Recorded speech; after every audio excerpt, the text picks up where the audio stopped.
Welcome back, my friends, to the show that never ends, the MoPac layout. It's called the MoPac layout because we follow the Missouri Pacific history up until 1982, and then the MoPac took over the Union Pacific, and it all became the Missouri Pacific. The layout is basically a folded dog bone in a U shape. This long side is 17 foot. The center section is 11 foot and the other side is 15 foot. And there's a yard on each side.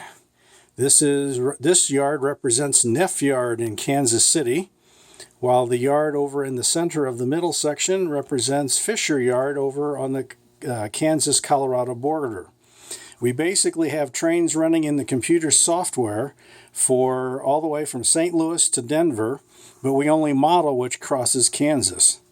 It's double-track main, and you can serve industries on both the inside and the outside tracks. There are passing sidings and industry leads on both sides, and most of the time your runaround movements will be done by crossovers as opposed to passing sidings. There are many crossovers, several on each side, most of which are scratch-built number 12s for high-speed crossovers, but there are some shorter ones as well. 12 industries make up the Western Kansas Division, and they can be served on all three sides of the layout. So starting on this side, we have more of a hilly area, more of a city side. This one has an intermodal yard and a industry that produces generators. And then we also have an industry back here behind the hills, which is the Home Depot lumber supply yard. Then we also, in the center section, this is more of the rural area of the layout, has a grain elevator and a power plant and other industries to serve.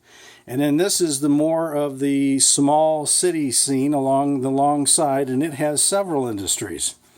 For a long time, I tried to figure out how do you turn a circle into a straight line, because real trains don't travel in a straight line.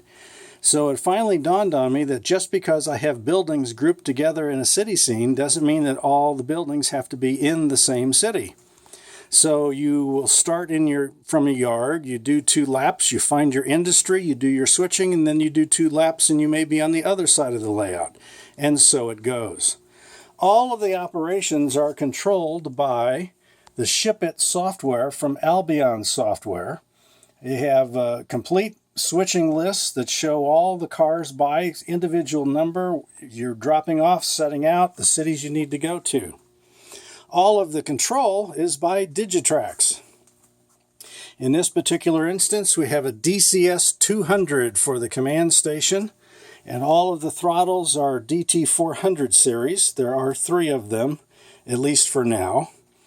All of the switches on the back side of the layout that need to be remote controlled are controlled by the switches here in the control panel, and the LEDs are bi-directional. So as you throw the switch, the LEDs will change as well to tell you what direction the switch is aligned to.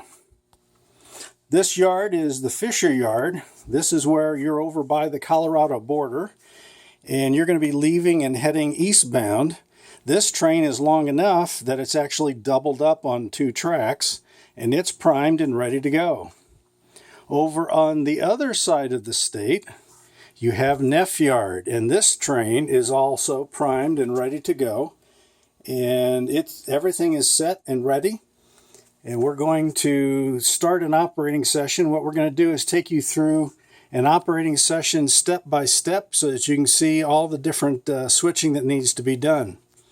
The nice thing about the Ship It software is that it controls, not only does it control the operating sessions, but it provides for different train lengths, and you're never running the same trains twice, and you also have to keep track of where everything is, so it makes it very, very realistic. So this is just kind of a primer to give you an idea of the layout and how things are going to look as we do the operating sessions. And I'm going to peek behind the grain elevator here so you can see the lead for the coal plant. We have a couple of switchers to handle the coal cars to go to the rotary dumper. And we also have this track in the far back is for the CSX interchange track. And this is on the back side of the layout where we actually have a switching lead. You can do runarounds. You also have a large passing siding. And that's pretty much a quick look at the MoPac layout. And once we get some track cleaned, we'll start the session. And each video will be one switching move as far as how the operating session goes. This train over here, heading westbound, will be the first train that leaves. But it won't have any switching duties to go for quite some time.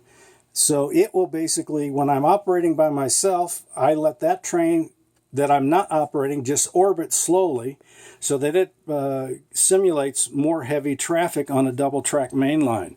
This train will be the one that's doing most of the switching at the beginning of the session, and then both will have quite a bit of switching to do this session. So we'll be looking forward to that, and that should be coming shortly.